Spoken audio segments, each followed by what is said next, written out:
বন্ধুরা, good morning, welcome back to my channel. এই সকাল সকাল উঠে পড়েছি, ব্রাশ করছি আর এরপরে তাড়াতাড়ি করে ঘর ঝাঁট দিয়ে ঘরটর মুছে নেব।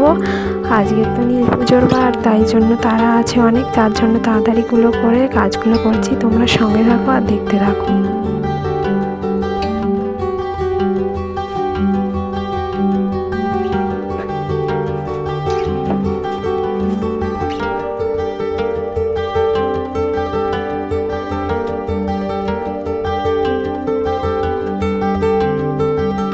ঘরটা মুছতে তো আমার প্রচুর সময় যায়, অনেক দেরি হয় ভালো করে মুছতে গেলে, তাও চেষ্টা করছি যতটা তাড়াতাড়ি হয়।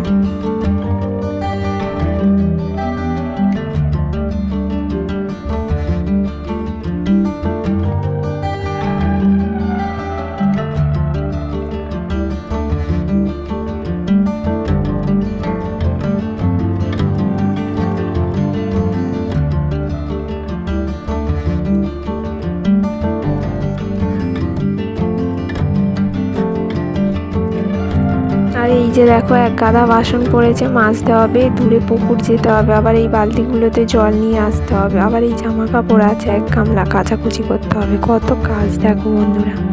তারপর আমি বিছানাগুলো ঝেড়ে নিলাম। তোমরা আমার ভিডিও ভালো লাগলে অবশ্যই কমেন্ট করবে আর আমার সঙ্গে থাকবে, দেখতে থাকবে। সত্যি কথা বলতে বন্ধুরা, বিছানাটা অগোছালো হয়ে থাকলে আমার একদমই ভালো লাগে না। সকালে উঠে বিছানাটা গুছোতে পারলে তবে আমার শান্তি হয়।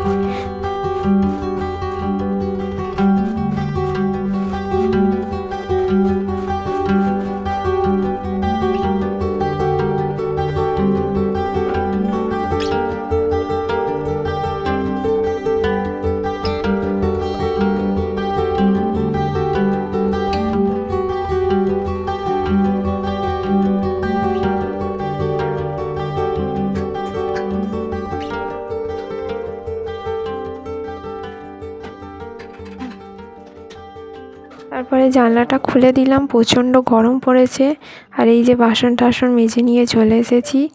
আর আমার তো নীল পুজোর বার, ওর জন্য এই সোয়াবিনের তরকারি আর ভাত করেছি। আমার চান হয়ে গিয়েছে পুজো টুজো দিয়ে। এবারে একটু আমি ফল টল খাবো। তারপর ভাবলাম যে জামা কাপড়গুলো শুকুর দিয়ে আসি, সেই জন্য তাড়াতাড়ি ছাদে চলে এলাম। প্রচণ্ড রোদ, ছাদে দাঁড়ালেই মাথা ঘুরতে থাকে। তোমাদের ওখানে কেমন গরম পড়েছে আমাকে কমেন্ট করে জানাবে। আমাদের এখানে তো প্রচুর গরম।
এই যে ফলগুলো কেটে নিয়েছি, এই ফলগুলো আমি খাবো এখন।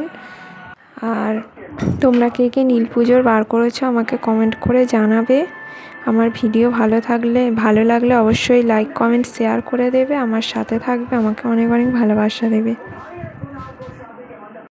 এই যে তরমুজ, সাবু, ছোলা এগুলোকে ভিজিয়ে দিয়েছিলাম খাওয়ার জন্যে, এখন আমি খেয়ে নেবো এইগুলো।